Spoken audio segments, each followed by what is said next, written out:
Hey you guys, so this is Kilfox. Um, this is the second installation to my life's disclosure. Um, I don't think I said this in my last video, but literally I have never, ever, ever revealed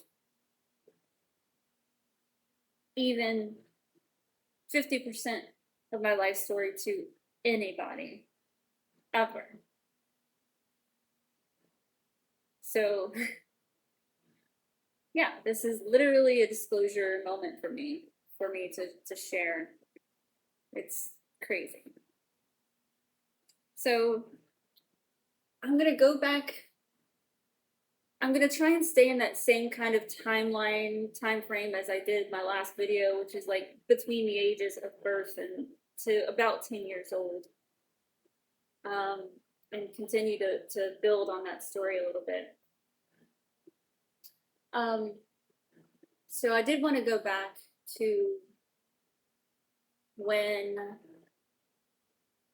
first of all, I want to explain because I know I told you guys, that supposedly my dad kicked my mom out. She went back to Texas, had to go to Louisiana. Well, my mother, because she was leaving us at home so often and this and that, CPS was called more than once. And so basically, it had gotten to the point where, like, if my dad did not move in with her and be the responsible adult, then we were going to be taken away. And of course, these people didn't want to do that, but not for the right reasons. They just basically wanted to hold on to their money makers and make sure that none of us talked and all this other stuff.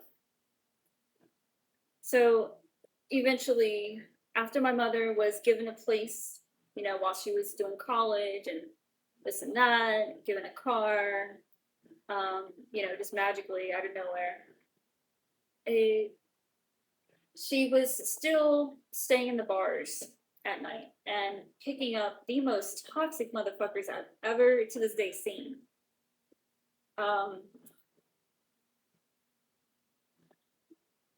Well, outwardly, okay, like it was one of those. They weren't like a covert narcissist type of deal. Like they were just fucking trash from the surface. Um, and anyway, so like I said, it had gotten to the point where we were about to be taken away, and the only way we would not have is if he agreed to live with my mom and make sure things were going well.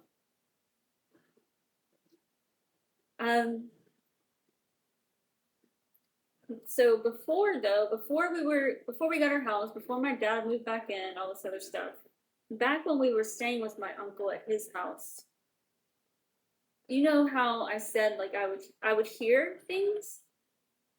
Like I had great, like I it's not like I heard like ghosts or anything, but like I could just pick up on things with my hearing a lot. And they must have known this. At the time I didn't know that they were doing all this on purpose, but they must have known because every time they would give me a bath, like they would make me keep very, very long hair, like down to my ass long. All the time. Would not let me cut it, wouldn't let me talk about getting a cut, like that's just how it was. But unfortunately, because I'm a kid and I'm roughhousing with three other boys when I go to play and stuff like this, and we were outside kids, like we really enjoy being out in nature.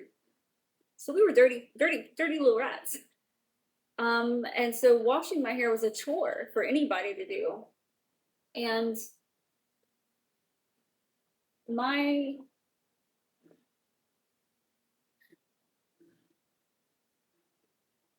when I would go to take a bath and they would wash my hair, they would have me lie down in the tub, um, face up to wash my hair. But when they did that, they would make me, for some reason, they would make me keep my ears underwater, and it hurt. I hated it. I was so prone to ear infections my entire life from this point forward. It was unreal. I can't count how many ear infections I've had throughout my life. And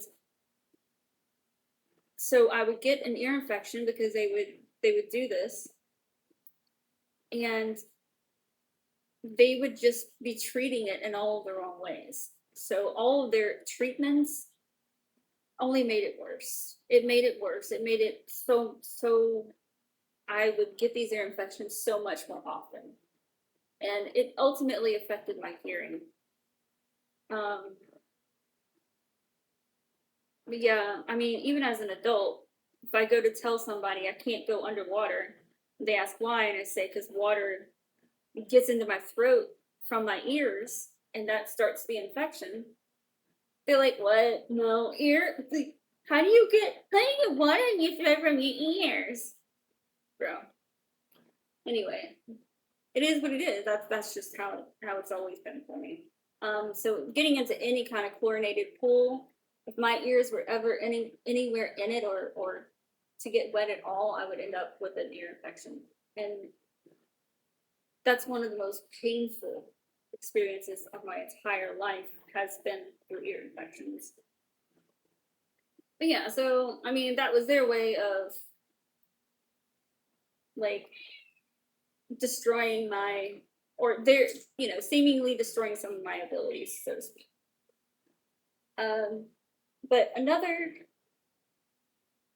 thing that I could do when I was little is I would see people and things all the time, and when I became about 9 years old, this is after my dad had moved back in, and then we no longer were staying in the townhouse. We moved out to a rundown, tiny ass piece of shit, 100-year-old fucking trailer that was like literally across the street from my aunt and uncle's house. Like it should have been condemned. It should not ever have been rented out to anybody. But anyway, we were there and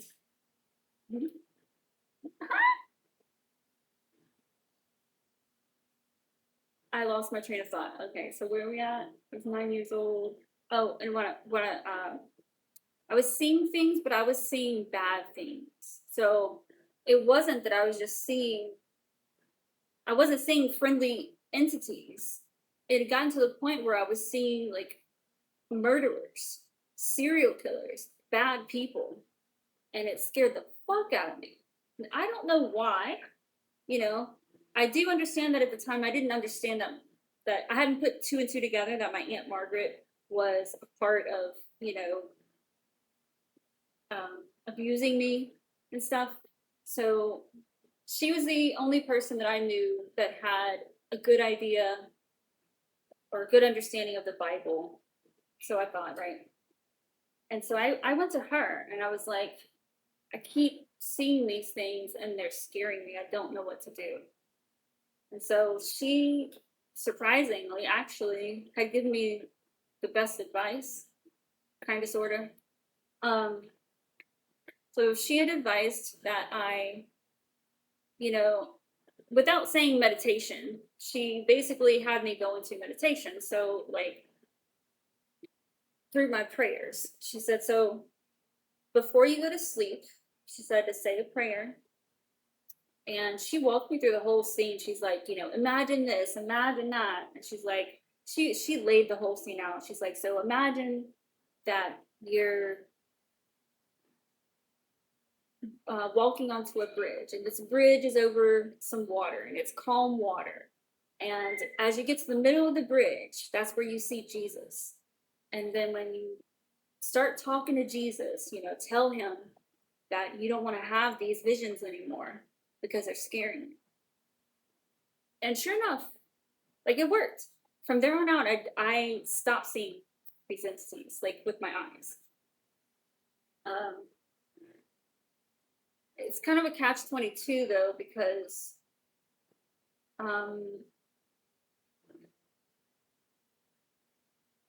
it's for a child like I was gifted, you know, I should have been brought to somebody who understood visions, understood psychic abilities, I should have been provided a guide on how to navigate these things. I never should have been forced to push these things away. I should have been made to understand them, to work through them, work with them, but that wasn't the case. And then later on, I put two and two together about how and why there at the end before I said that prayer to stop seeing everything. But I understood why in the end it was all evil entities. They weren't good. They were evil. And then I had to think back. Well, not I didn't have to, but like later on in life, thinking back to my childhood. During this time, my mother would keep the television on with Unsolved Mysteries. That was a big one, but there were like one or two other shows, and they would talk about murderers, killers, rapists, abusers, all these things and missing people and this and that. She would play that thing 24 fucking 7 through the night while we sleep. And she actually started this at the little townhouse before we moved into this tiny ass trailer. But this is what she would do. She would leave the TV on while we were sleeping. And no matter how many times I came to her and I told her, I asked her, I would beg her to change the channel to watch something else because I was scared. She didn't give two shits. Didn't give two shits.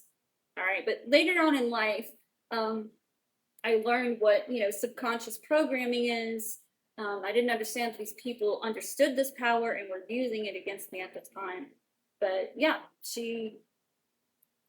that epiphany didn't even occur to me until like the last time that I saw her. My daughter and I had come to visit, and while we were sleeping, she was doing the same fucking thing. She was doing that subconscious programming with the program on the TV. And so I woke up in the middle of the night and noticed that it was completely inappropriate for my daughter's ears. Like, it doesn't need to be anywhere around a child at all. And my daughter had actually fallen asleep next to the TV. So I got up and I moved her. I said, here, baby, come lay down with me. Then my mother wants to change the channel. Because she thought that I had caught on. And I did. But I didn't understand that I only just realized that this is what she does. And that this is what she had been doing all along. So anyway, my mother was into a lot of bad things. So while we stayed there at that trailer, she again still had a problem with alcohol. She's heavy into alcohol. At this point in life, like we were doing really bad, like financially. We were poorer than poor. But somehow she always had her alcohol and they always had their cigarettes. But we couldn't eat. Didn't have money to eat, but we had alcohol. We had cigarettes, so it was all right, right? I remember being young and, of course, naive and just innocent. And because I knew they didn't have money and they were struggling and stuff, I would make chore money. And it's like piss poor chore money, like a nickel for this, quarter for that type of deal. Well, I had for a long time been saving up, and it took me a long time to make up $15. And I had $15 sitting in my drawer. And I had actually decided, I was like, because my mom and dad were constantly fighting and this and that. So I was like, well, if I get the money and I tell them to use it to go on a date, maybe, they'll calm down a little bit. They can have a nice evening, get away from the kids, whatever. That was going to be my gift to them. And sure enough, in the middle of the night one night, my drunk ass mother wakes me up and begs me for the money. And I tell her what it's supposed to be for, and she still convinced me out of it. And she went out and spent the money on alcohol. Um, I did try because I thought my dad was innocent too. Um, the my mother's physical abuse had calmed down when he moved into the townhouse with me. Then after we moved to the trailer, it started getting bad again. And there was one day where she had she had called my brother into the living room to do something. All right, like this is just an out of the blue random moment, right? She calls him in and she's laying her lazy ass on the couch. And as this boy's coming through, he's running because he did, probably still does have ADHD, really bad, unchecked ADHD. Um, so he always running. And he ran in there, and this woman stuck her foot out from the couch and tripped him onto the floor. After he fell on the floor, she started kicking him. No explanation. She wasn't like saying, "Oh, you shouldn't have done this or that." No, it's just completely out of the blue, completely random, completely fucking random. And I, it hurt me bad. So my dad came home from work that day, and I told him.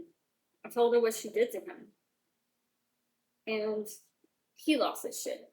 So he's all mad, trying to approach her, and her pussy ass motherfucking self snatches up my baby sister, who was only a year or two old at the time, and she just kept her in her arms so that my dad wouldn't put hands on her. So it's or she was acting like he was going to put hands on her. I think he was just mad and trying to get in her face. It could have been more than that. I mean, whatever. But for her to have picked up a child and put the child in between them when she fears that she's going to get abused, like, why would you put a baby in the middle of the abuse? Like, I would never do that. That's like sacrificing your child because you don't know what that man was going to do. And you don't know if that child would have had to take the hit. You don't know that. Again, she's always trying to protect her own ass when she's the one being abused, but fuck the kids.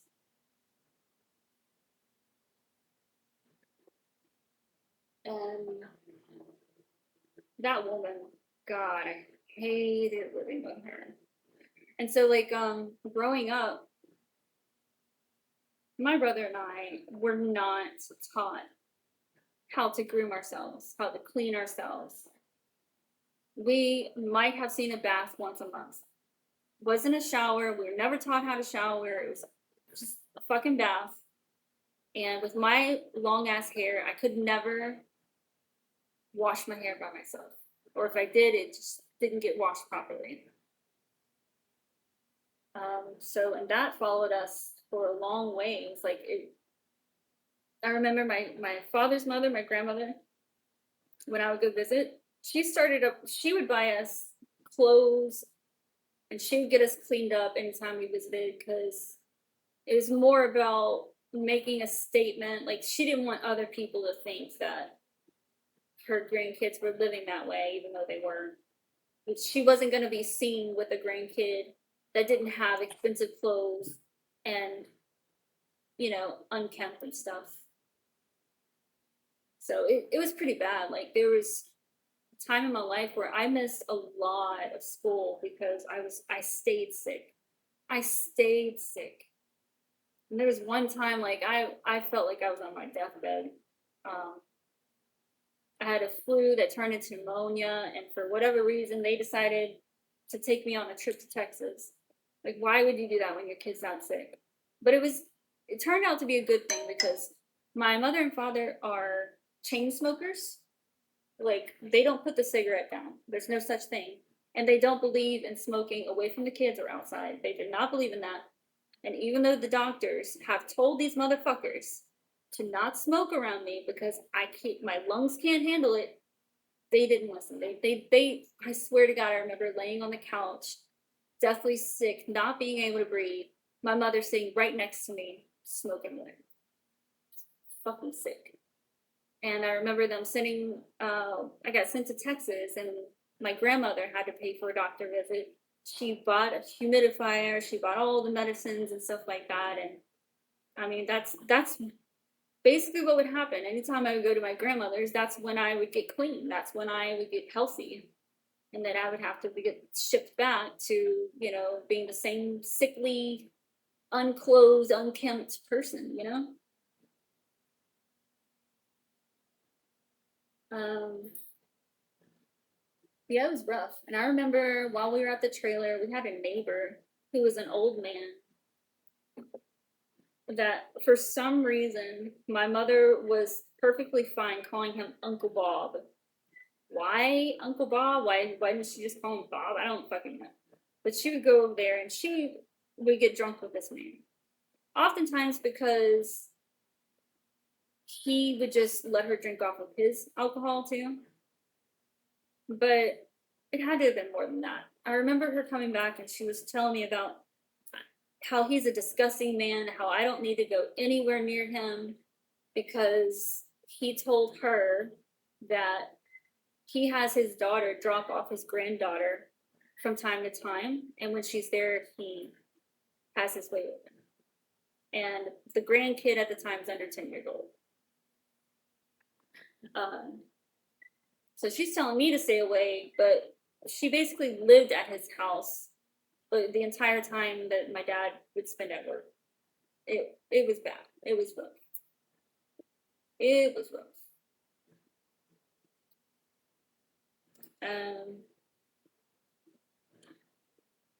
It got bad to a point where like I was, what grade was I? 5th grade. I had been invited over to my friend's house to help hand out Halloween candy with her and her family. And so I was dressed. I remember, like, I was dressed as a genie that year. Like, I was so happy because I loved the little outfit that they bought for me, which I think my grandmother bought it for me.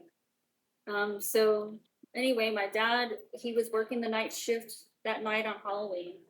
He had dropped me off at my friend's house who lived literally right down the street. And then he went on to work. Next thing I know, as my friend and I, we hadn't even got started handing out candy, but we were outside, and all of a sudden we see all the fire trucks going by down the highway, and we're like, wow, like something really major is happening. And then all of a sudden my dad shows up. He's like, we got to go. The house burned. House caught fire. So they took us over there. We couldn't get onto the property. I think we wound up at my. We were at the neighbors for a minute. Our one of our neighbors was the landlord of the little piece of shit trailer, and then eventually wound up at my aunt's house, who, like I said, was living across the street from this place. Anyway, it turns out, because again, my mother can't keep her mouth shut, but she came out and told me that she burned the fucking place down. She told me how she did it.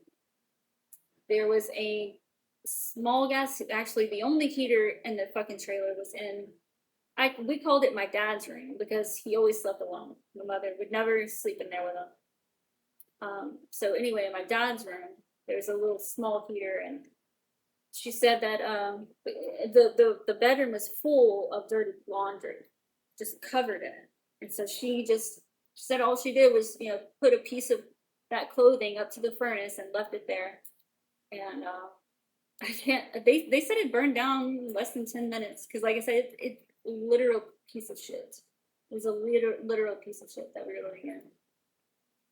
Should not have been breathing whatever was in there. Like, it was bad.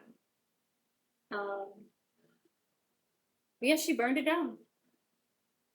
Later, my brother claims, and I didn't learn that this was his story um, until I was in my 20s. But apparently, his story is something along the lines of she had set the fire and she left the house. She left my brother and sister there watching the TV in the living room. So, according to him, she just left, and he had to take up my baby sister and leave once he realized that there was a fire. I don't know how true that is because my brother's also known. He was also diagnosed as being bipolar, supposedly. I never saw the paperwork or anything, um, but I can confirm that since we were little, he's been caught telling very, very rich, vibrant stories that just isn't real. So, for instance, my brother was born with a lazy eye, and one of the earliest stories or examples of this is that he had been around a group of people who he when they asked him what happened to his eye, he told them that my mother slammed the car door on him, and that's why his eye is lazy or whatever. Um, Crazy story. They called the CPS. Fortunately, well, I say fortunately, and well, I can't even describe. I can't even get into that now. But in other words, the lie didn't cause CPS to take us because it was indeed outlandish, and the fact that my mother had newborn pictures of him with lazy eye. I mean, it just come on. But these are the stories that my brother would tell all the time. So to be perfectly honest, I don't know if what his version of what happened actually happened, but I can say that my mother is definitely the kind of person that would have done that would have left her kids there. Now, when she was telling me that she set the place on fire and burned it down, she was telling me that it was because it was an evil place and we needed to get out of there. And um I don't know why, but she really truly believed that that was the only way out, is if she burned the place down. So yeah, we were all forced to stay with my aunt and uncle for a while, about 3 months, which was absolute mayhem. That little dude, afraid not. Nip, nip, nip, nip, nip. Nip, nip, nip, nip, nip.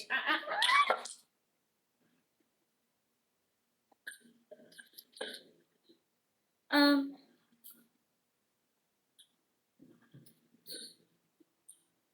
like I said, staying with them was a nightmare,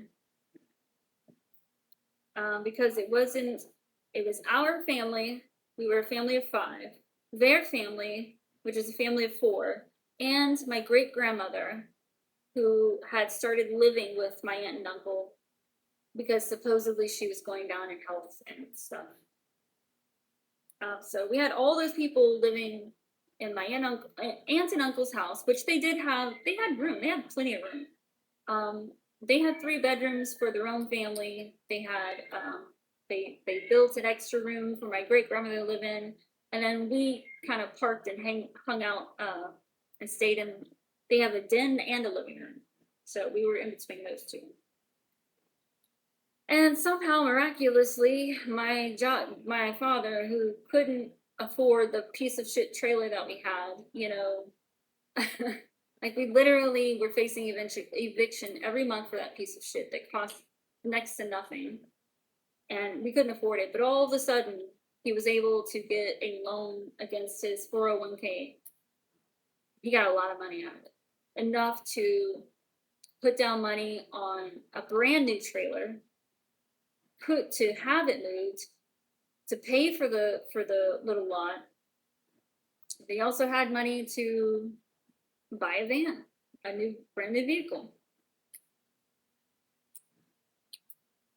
Still seems kind of weird to me today, but I mean, on paper and by logic, rationality, it sounded legit, sounded fine. Um, so I want to backtrack a little bit because back when I said my mother was kicked out by her husband, she took the kids, wound up in Texas, and was living in our great grandmother's home. Well, once they had convinced my grandmother to sell that house, sent my mom on her way to live with my uncle. It was only a couple years after that my great grandmother had come to stay and live with everybody, and I mean she gave my mother the only vehicle she had. She let her have it, like just outright let her have it. And I say that because I just feel like my mom was never grateful for anything. But that's just my personal opinion. The way the energies came off to me. And my great grandmother, I can't even describe her. She was absolutely otherworldly. She spoke with such like she was a storyteller, a beautiful, beautiful storyteller. And her accent and her everything is just like you don't hear people speak like that anymore. You don't. I still don't have words for the way that the elegance and the sophistication. Um, Later, a couple of years ago, I had found out that she was actually put through what's it, formal school or whatever school where they teach you manners and basically how to walk, talk, act, eat, sleep like a rich person. Um, but her family had put together money and put her through all of that, and so that would explain like the air that she had. It was never bad. It was never evil. It was always kind and genuine. Not to say that she was always that way. I'm just saying that this is who she was at this time in her life, and she was in her late 70s.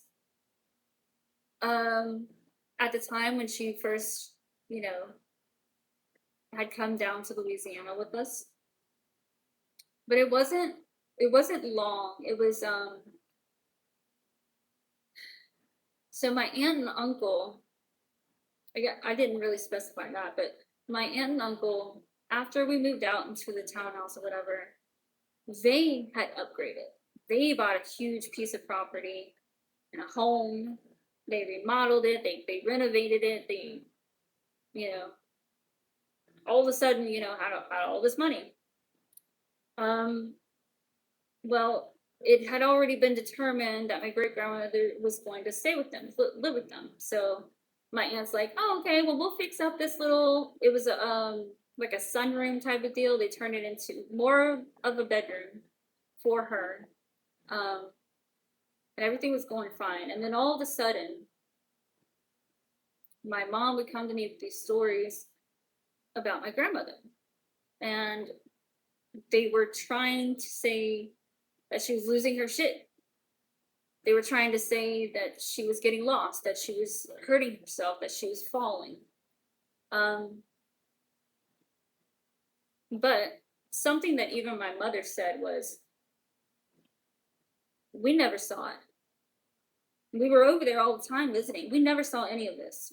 In fact, there was one time when we had come over and my aunt was giving us this whole story about how she can't leave the house anymore because apparently one day she walked to the end of the driveway to check the mail, and they claim that she fell and hurt herself pretty bad. But and she was like, "I don't know, my grandmother, she just spoke very confidently that um it didn't happen that way and that she was okay." And this happened a couple of times when they tried to accuse her of, like, getting lost, blah, blah, blah, blah. And my grandmother, she was the most lucid fucking person out of that entire fucking group. I shit you not. The only fucking lucid person in that goddamn place. And I was very fortunate enough to be close enough to her to share, some to share in some of her stories.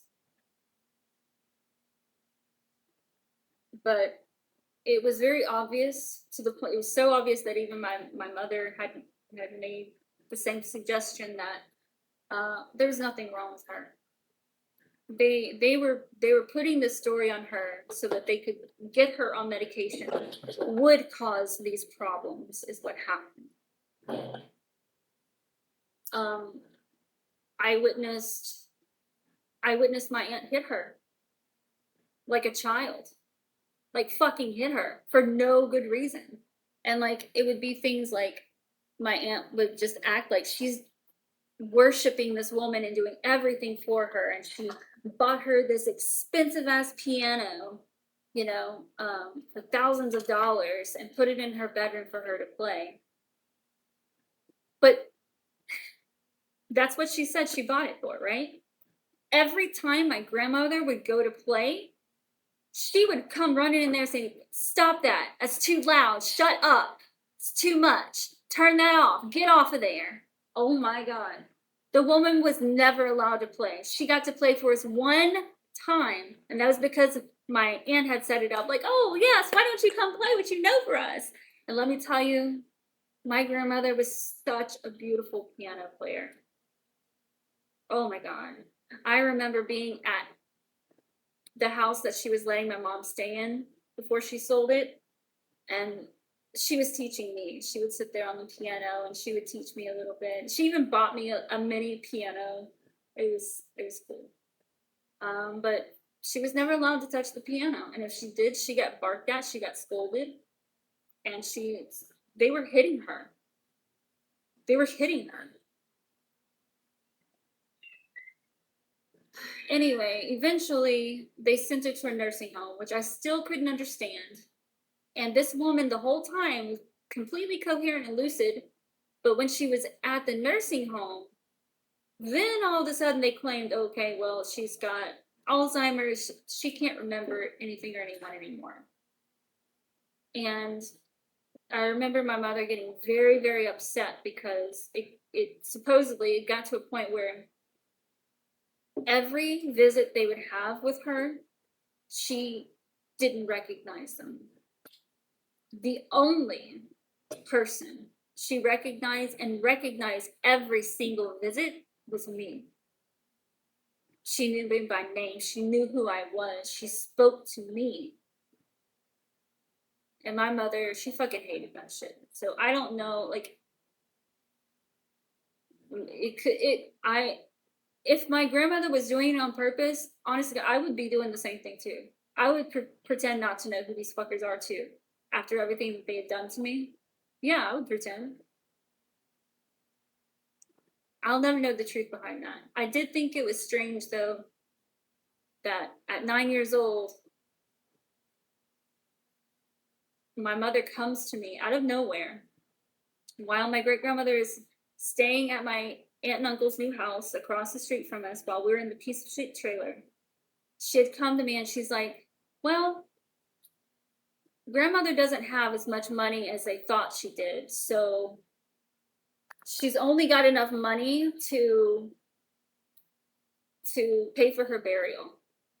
And she said my aunt and uncle were the ones footing the bill for everything. And later on, when I had asked about it, like the nursing home and stuff, when they put her in there, they claimed that they were footing the bill on that.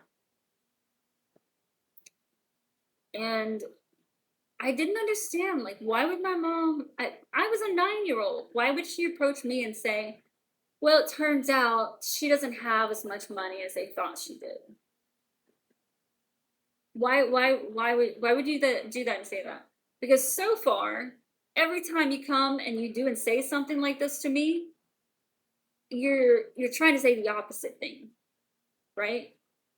So sounds to me like they found out she had some money, because as soon as that was brought up, it was like then all of a sudden she was having accidents, she didn't know where she was, she didn't know who anyone was, and they had to send her off. As far as I'm concerned, they did this to my grandmother. I think it's because she had money that they wanted or was trying to get to. I don't know that. I don't have access to that. I can't so much as even find where she was buried. I can't find um what do you call it? The obituary. Like you can't find her in any system. And I don't understand that either. Whatever. But yeah. Um and I had no idea. Like so as she was going down, right, slowly, and after we had transitioned into our new trailer and was living over there, is completely random, but my aunt had come over one day to visit with a folder in her hands, and she said, "Grandmother wants you to rewrite these." And I didn't know what it was. I was like, okay. I mean, it was my grandmother. I was not going to not do this for my grandmother. Um, and they told me that they were stories, that she had a whole bunch of stories written down, um, and they wanted me to rewrite it, to write it in print, um, because it was all written in cursive. Little did I know that these people they couldn't read it. They couldn't read it. They couldn't read her handwriting, the cursive, because I mean, this is old world kind of cursive, where like letters are like three letters can be written in, as a line, like you can't make it out. So unless you know words, and like I said, when I was little, I just kind of figured out how to read on my own. I was reading at a very young age. I was reading the King James version of the Bible at 4 fucking years old. They knew I had they knew I had a gift for this. And that if anybody could read this, translate it, rewrite it, it would be me. And so I felt bad, but I had been procrastinating on doing this for her. And I was like, you know what? I have to do this. I have to do this because I was getting more and more stories about how she was, just getting worse and worse. And I wanted to fulfill this, while she was still coherent and lucid, at least, as far as I was aware. And so I did. And this woman, if she really did write the one story that I was able to read and write and rewrite, because I never got to the rest, it was beautiful. It was absolutely fucking beautiful. Her words, her language, the perspective that she was using and coming from, it was unreal. It was beautiful. Like it would have made fucking money. She knew how to fucking write a story. She knew, boy. But I didn't get through the entire document. And supposedly there were many others where that came from, but they only dropped off a piece of that one story. So, but I didn't get to finish it. Which I'm glad, because the impressions that I have of the situation with her and how they were treating her and doing her and using her, I honest to God feel like if I had completed that story, they were going to turn around and sell it and keep the money to themselves, because that's literally what they've been doing since I was little, is taking advantage of people for money. So now I'm glad that I didn't, But at the same time, I would have loved to have read everything she had. Oh my god, so elegant. But yeah, it didn't dawn on me until later. Like these people don't even know they couldn't read it, and they sat there and they tested me, and I sat there and I read the first part of the page and like you can understand that. I'm like yeah, like I learned to write cursive. I know how to read it, but like I said, like this is truly old world cursive. Not scribble scratch like a doctor's. Like you can't understand them either, but that's because they're being quick and sloppy with it. This was like purposefully very elegant. It's stuff like what the Constitution was written with. Like it's that kind of cursive. Um, and fortunately, I was blessed with an excellent um, ESL teacher in fifth grade. So who had also caught on to the fact that I could write too. Um, I had written a story and as an assignment, and she's like, "You need to enter this into the school contest or whatever." Sure enough, I won, and they printed it into a little book that they kept in there in the library. But because like this woman knew I could write and everything, and she had actually given us an assignment, and she's like, I want you to pick an older person from your family, and I want you to ask them 3 questions. And one of the questions was, what do you regret the most? And so I chose my great grandmother because there was nobody else better for it. And I genuinely wanted to know her answers. And when I asked her, what's the one thing you regret? She said, not writing. She said, I should have just picked up the pen and started writing. But she didn't. So it's like, so she was a natural born author and was never able to like do anything with that. And so that was her regret. Um,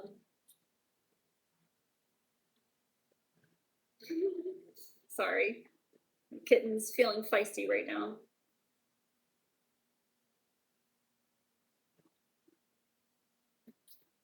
I love her so much, and I love her stories. And when I interviewed my grandmother, this was right before they sent her away to the nursing home. Like I said, every encounter I ever had with her, she was completely lucid, and she remembered things back from when she was a child. She would tell me these stories. She came from a family of like she had 5 older brothers, and she came out the baby. And she would tell me stories.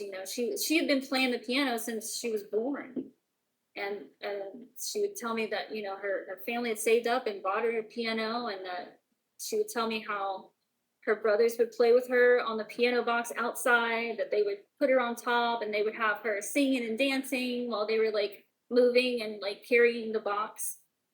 It was I'm very glad to have been able to ask her about those things because I never would have known. No one else cared. Um, but yeah. Looks like we're about at an hour again.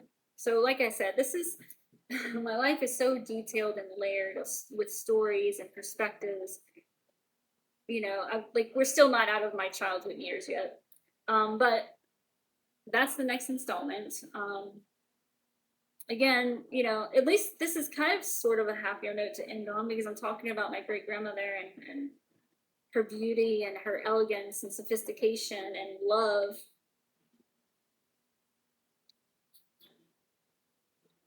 I will say this before I get off the subject of her.